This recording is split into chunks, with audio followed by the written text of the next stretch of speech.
Hi everyone, this is Prachi from development team. Today I'm going to demo some of the improvements which we have done in the properties view to make it more understandable, to make it more user friendly. So let's start with the first enhancement. So first is this consistency between the use of redefined operation and override property. So I'm going to use this sample project for it. I have two classes, my class and my class sub, and my class has various operations, and I want to inherit some of my operations. So I create an operation from here and I will redefine operation using this set keyword. So I browse and I select the operation which I want to override. And now, if you see in this snapshot, initially if I'm redefining the operation, the override property was enabled. So user has the ability to check and uncheck it, whereas it doesn't make any sense to, uncheck it or so that to uncheck it because it doesn't make any sense as an override keyword would anyway be generated. So now it is more consistent, it would be grayed out, so the it is more clear that it would generate an override keyword, and we are also adding this tooltip to make it better, to make it more understandable. So with respect to this change, we have one more change. So if I go to Windows Preference, Real-Time Development, Transformation, and C++. So here if you see, so we have these two options for selecting a C++ code standard. One is C++11, one is older than C++11. So the users who are using older than C++11, as we know that older version doesn't support the override property. So even if my override is shown in the UI, it won't generate the override keyword. So let's just generate the code.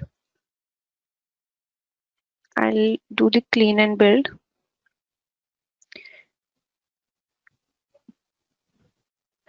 and let's navigate to the source code.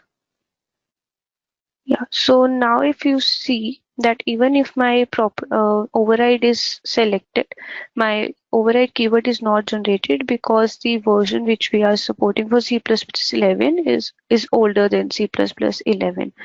And similarly, but if you select C++11, then it would be generating the override keyword.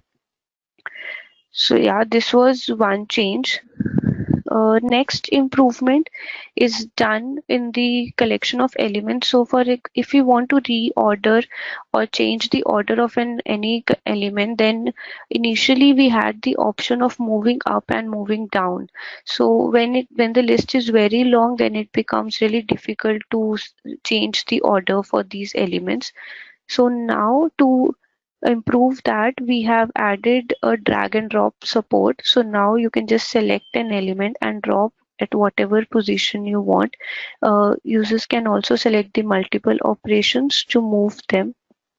And there's one thing which I would like to mention. So if I want my operation 4, 6, and 3 to come together, so now you just select it and drop it. So 4, 6, and 3 would be selected together.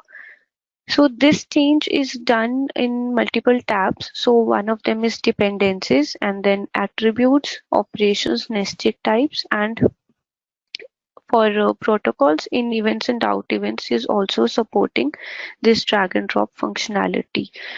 Uh, for if I see this, and if you see my project explorer order of the operation is different than my this tab order, right? So to check this, we have a preference which is modeling, views, and project explorer. So you guys can select in what way you want to set the order for a project explorer. So if I keep it as a storage, apply and close, then order would be similar to as per the order is there in the operations tab. So if I change the order here, it will be reflecting here also simultaneously in project explorer also. So yeah, this was all about this drag and drop. Next change is related to the scroll view position in and out events tab.